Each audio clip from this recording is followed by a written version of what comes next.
এই সরকারের আমলে কি আপনি পুরো সাজাটা পার হওয়ার পরে পার হলেন, এই সরকার পরিবর্তন হইলো বলে আসলেন, আপনি আপনার প্রভাব খাটিয়ে বের হলেন, গাছ বিক্রির নামে 2,258 কোটি টাকা আত্মসাৎ, এর মধ্যে ঋণপত্র এলসি হিসাবে 56,19,19,040 টাকা এবং পাচারের আরও $2,06,000 রয়েছে। এই বিপুল অঙ্কের টাকা এখন কোথায় কিভাবে?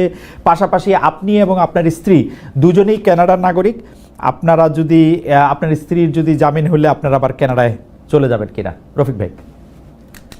দেখেন, প্রথম কথা হচ্ছে আমাদের বিরুদ্ধে অর্থ আত্মসাৎ না, অর্থ পাচারের মামলা, অর্থ পাচার প্রতিরোধ আইনের মামলা হয়েছে। সেখানে এইভাবে দেখিয়েছে আমরা যে ট্রি প্ল্যান্টেশনে যে টাকাটা সংগ্রহ করেছি এমএলএম পদ্ধতিতে, সেই পদ্ধতিটা অবৈধ। তাই সেই পদ্ধতিতে যত অর্থ আমরা গ্রহণ করেছি সব অবৈধ অর্থ হওয়ার কারণে আমরা যত জায়গায় বিভিন্ন কোম্পানিতে আমরা বিনিয়োগ করেছি, আমরা বেতন নিয়েছি, আমরা কর্মচারীদেরকে বেতন দিয়েছি, বহু লোকের কমিশন দিয়েছি। বিশেষ করে এখানে 733 কোটি টাকার উপরে কমিশন দেওয়া হয়েছে বিনিয়োগকারীদেরকে। পুরো টাকাটাই তারা বলতেছে মানি লন্ডারিং।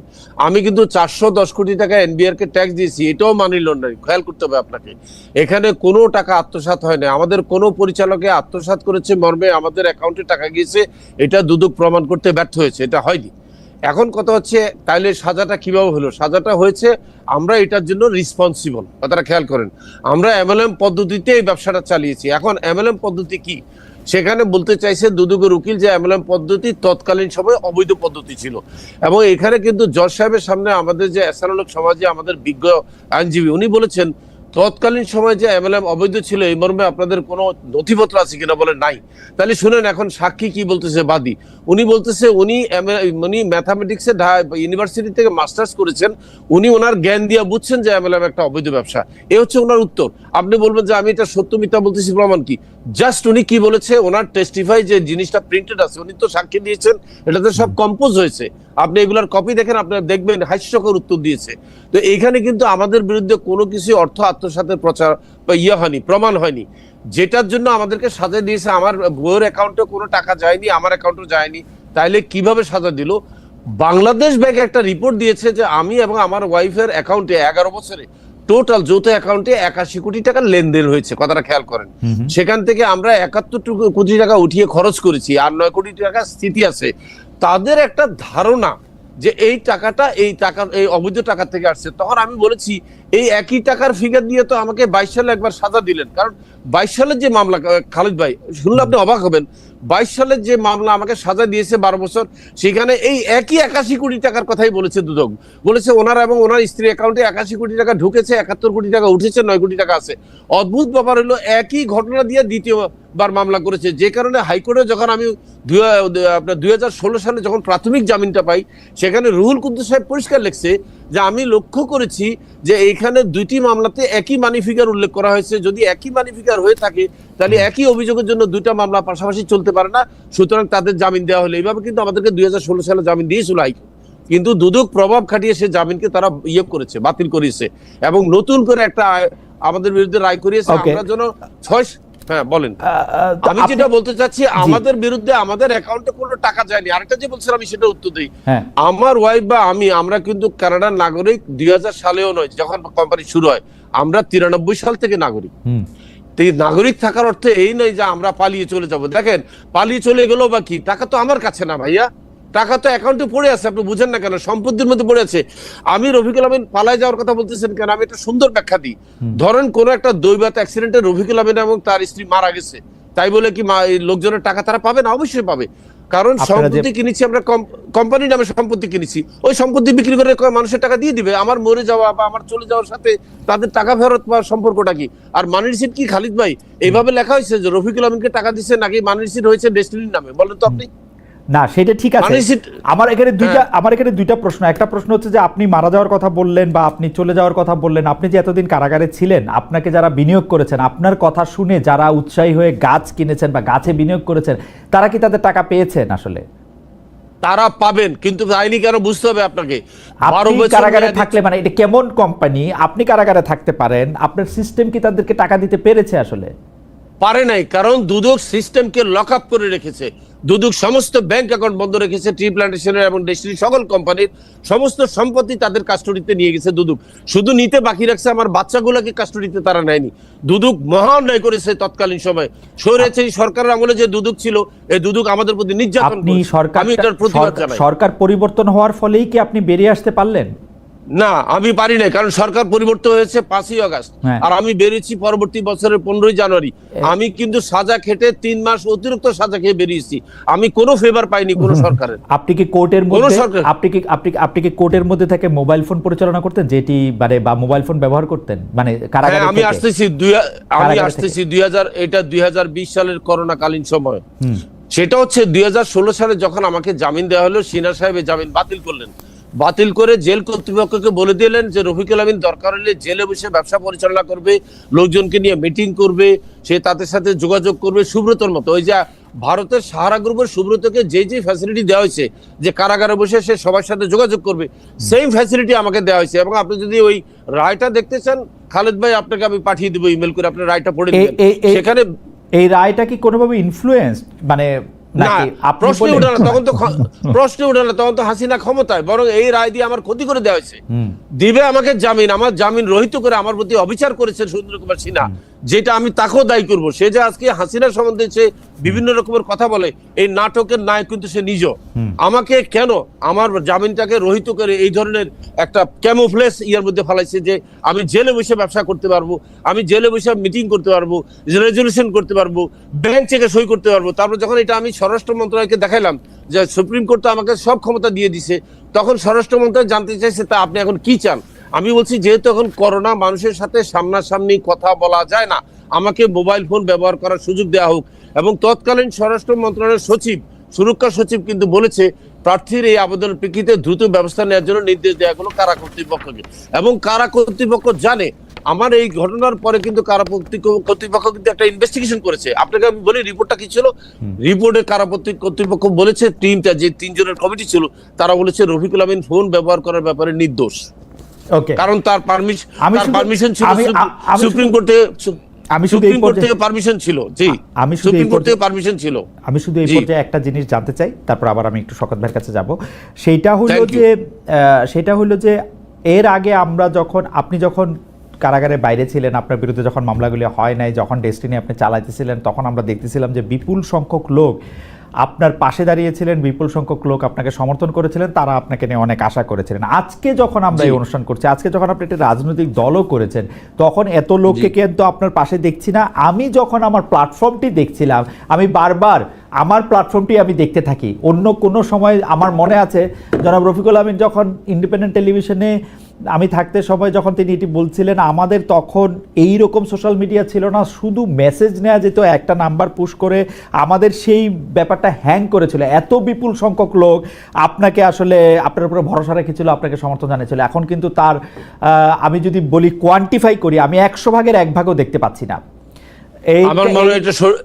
আমার মনে হয় এটা সঠিক নয়। আপনি একটু খেয়াল করার চেষ্টা করেন, আমার যারা বিনিয়োগকারী আমার কাছ থেকে সঠিক তথ্য পেয়েছে তারা সবাই চুপচাপ আছে, তারা জানে পাবে। এদের সংখ্যা নেহাত কম, এদেরকেও আমি দোষ দিচ্ছি না বাবা, তারাও তো বিনিয়োগকারী।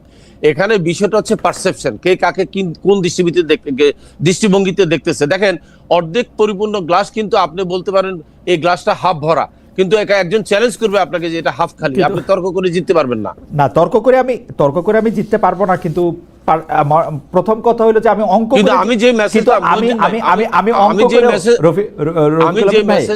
রফিকুল আমিন ভাই, আপনি যে সিস্টেম করছেন সেটা আমি অঙ্ক করেও জিততে পারতেছি না। আসলে এটা অঙ্ক করেও আমি এটা কোথাও পৌঁছাইতেছে না। সেটা নিয়ে একটা আলাদা তর্ক একদিন হইতে পারে। আমি আপনাকে মেসেজটা দিই, আমরা পার্সেন্টেজ দেখার দরকার নাই জনপ্রিয়তার। আমি যেটা বলতে চাচ্ছি, আপনার মাধ্যমে আমি একটা মেসেজ পৌঁছাতে চাই আমার সম্মানিত বিনিয়োগকারীদের কাছে। এদের প্রত্যেকের বিনিয়োগ সুরক্ষিত, এবং বর্তমান ম্যানেজমেন্ট যারা আছে, যাদেরকে হাইকোর্ট থেকে নিয়োগ দেওয়া আছে, এদেরও সক্ষমতা আছে এদের টাকা ফেরত দেওয়ার। যদি এদের সক্ষমতা না থাকে, তাহলে আপনার মাধ্যমে আমি একটা প্রস্তাব দিই, সেটা হচ্ছে আমাকে ভারপ্রাপ্ত দায়িত্ব দেওয়া হোক যে রফিকুল আমিনের টাকা ফেরত দেওয়ার জন্য আপনাকে ইনচার্জ দেওয়া হলো। আমাকে না, এটা তো আপনি আমার মাধ্যমে দিতেছেন বটে, কিন্তু তার আগে ওইটা আপনি দিচ্ছেন যে আপনাকে আসলে ওই পরিশোধে নেওয়া হলে আপনি এটা পরিশোধ করে দিতে পারবেন। অবশ্যই পরিশোধ করে দিতে পারবেন, কিন্তু টাকা দেওয়ার সক্ষমতা আছে, কিন্তু দিতে পারবো না কি শুনেন, লাভ দিতে পারবো না। কারণ আমাকে তো 12 বছর আটকে রাখা হয়েছে, আমি তো লাভ করতে পারিনি। আমার গাছগুলা কেটে সহায় দেওয়া হয়েছে, তাই না? গাছের গোড়াগুলো এখনো আছে, এখন আপনি বলবেন তাহলে কোত্থেকে দিবেন? আমি তো সব টাকা গাছে বিনিয়োগ করিনি, আমি তো সম্পত্তি কিনেছি, আমি তো ব্যবসা প্রতিষ্ঠানে লাগাইছি। এই ট্রি প্ল্যান্টেশন কোম্পানি কম বেশি 14টা কোম্পানির মালিক, আপনি জানেন এর আন্ডারে আরো 14টা কোম্পানি আছে।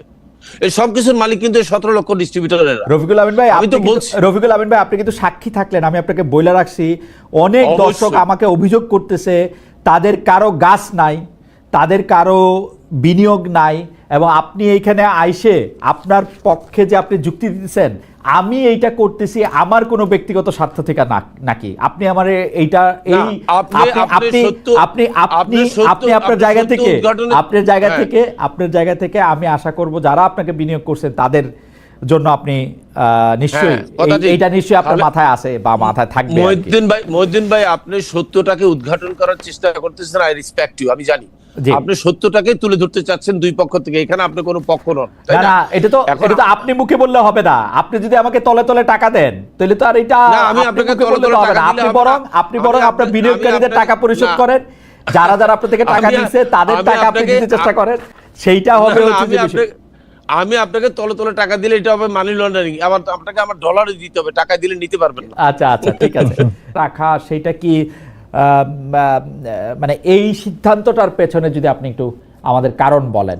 আরেকটা বিষয় হচ্ছে যে রাজনৈতিক দল করে এই যে বাংলাদেশ জনতা পার্টি বাংলাদেশ করে আপনি আসলে কি অর্জন করতে চান, আপনার লক্ষ্য কি, যদি আমরা সামনের ইলেকশনটাকে একটা গোল পোস্ট ধরি?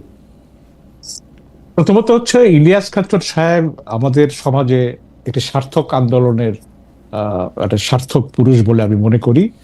এই সড়ক দুর্ঘটনার হ্রাসে নিরাপদ সড়কের আন্দোলন করে তিনি গোটা বাংলাদেশকে নাড়িয়ে দিয়েছেন, এবং তার একটা উপলব্ধি হয়েছে যে আসলে রাজনীতি ছাড়া এই সমস্যার সমাধান করা যাবে না। কারণ আমাদের রাজনীতির একটা বড় অংশ জুড়েই আছে মানে দুর্বৃত্তায়িত পরিবহন ব্যবস্থা, মালিক শ্রমিক এরা সরকারকে জিম্মি করে রাখে এবং এই আন্দোলনকে ব্যর্থ করে দিতে চায়। ইলিয়াস কাঞ্চনের মধ্যে আমি একটা লক্ষ্য করেছি, তার মধ্যে একটা খুব বিনয়ী মন আছে এবং সাধারণ মানুষের প্রতি তার একটা মমতা আছে, এবং তিনি অত্যন্ত ধর্মপ্রাণ একজন মানুষ। তো তিনি যখন আমাকে বললেন যে আমি একটি পার্টি করতে চাই, তখন আমিও বললাম যে আমরা তো একটি পলিটিক্যাল পার্টি করার জন্য প্রায় 2-2.5 বছর ধরে কাজ করছি, আমরা একত্রে কিছু করতে পারি কিনা। সেই জায়গায় ইলিয়াস কাঞ্চন সাহেব আমাদের কাছে এসছেন। ইলিয়াস কাঞ্চন সাহেবের অন্তর্ভুক্তি মানে আমি মহাসচিব, উনি প্রেসিডেন্ট, উনি আমার বয়সেও বড়, এবং আমি মনে করি আমি সাংবাদিকতা করে যতটা না আমি এগিয়েছি মানে আমার সেক্টরে আমি বলবো আমার তো অপূর্ণতা আছেই। ইলিয়াস কাঞ্চন সাহেবও কিন্তু তার নিজস্ব পরিমণ্ডল থেকে এই নিরাপদ সড়কের আন্দোলন করে সারা দেশে একটা আলোড়ন তুলতে সমর্থ হয়েছেন। সেই জায়গায় আমি মনে করি যে তাকে নিয়ে আমার রাজনীতি করার সিদ্ধান্তটি আমি অনেকের কাছ থেকে সাড়া পেয়েছি এবং একটা সঠিক সিদ্ধান্ত বলে আমার কাছে এটা প্রতিপন্ন হয়েছে। শওকত ভাই, এই রাজনৈতিক দলটার উদ্দেশ্যটা আপনি, আচ্ছা ঠিক আছে, আপনি গোল পোস্টটা একটু বলে নেন। আচ্ছা আমি গোল পোস্টটা উদ্দেশ্যটা আমি বলি, একবারই বলি, কারণ খালেদ মহিউদ্দিনের প্রশ্ন করার স্টাইল কিভাবে এগুলি আমি আমার অভিজ্ঞতা আছে তো।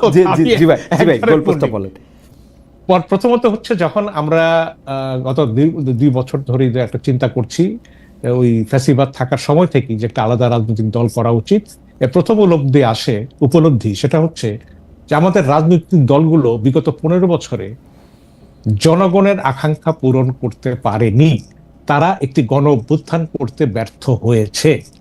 জনগণ বারবার এগিয়ে এসছে কিন্তু রাজনৈতিক দলগুলো পিছিয়ে গেছে জনগণকে সেই কাঙ্ক্ষিত অভ্যুত্থান দেওয়ার ক্ষেত্রে।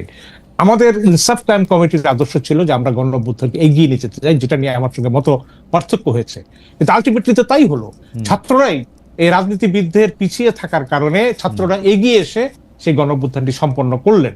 তো এই জায়গায় আমি বলবো রাজনৈতিক দলগুলো একটা গুরুতর ব্যর্থতার পরিচয় দিয়েছে। দ্বিতীয়ত, বাংলাদেশের 54 বছরের ইতিহাসে বিদ্যমান রাজনৈতিক দলগুলো কিন্তু জনগণকে তার প্রত্যাশিত গণতন্ত্র উপহার দিতে পারেনি। এটা আপনি যদি বলেন এখন প্রত্যাশিত গণতন্ত্রের মাত্রা কি, এটা আমি সময় লাগবে, আমি অনেক বুঝিয়ে বলতে পারবো। থার্ডলি, গণ অভ্যুত্থান যেটা হয়েছে, এই গণ অভ্যুত্থানটা হয়েছে একটা ফ্যাসিবাদের বিপক্ষে, ফ্যাসিবাদকে উপড়ে ফেলার জন্য, এবং এই ফ্যাসিবাদের তোষণ এবং পোষণকারী হিসাবে তারা ভারতকে চিহ্নিত করেছে। এই ভারত আমাদের এই জনগণের উপর আওয়ামী লীগের মাধ্যমে ফ্যাসিবাদটা চাপিয়ে দিয়েছে। ওকে। কিন্তু আমরা গণ অভ্যুত্থানের পরে লক্ষ্য করলাম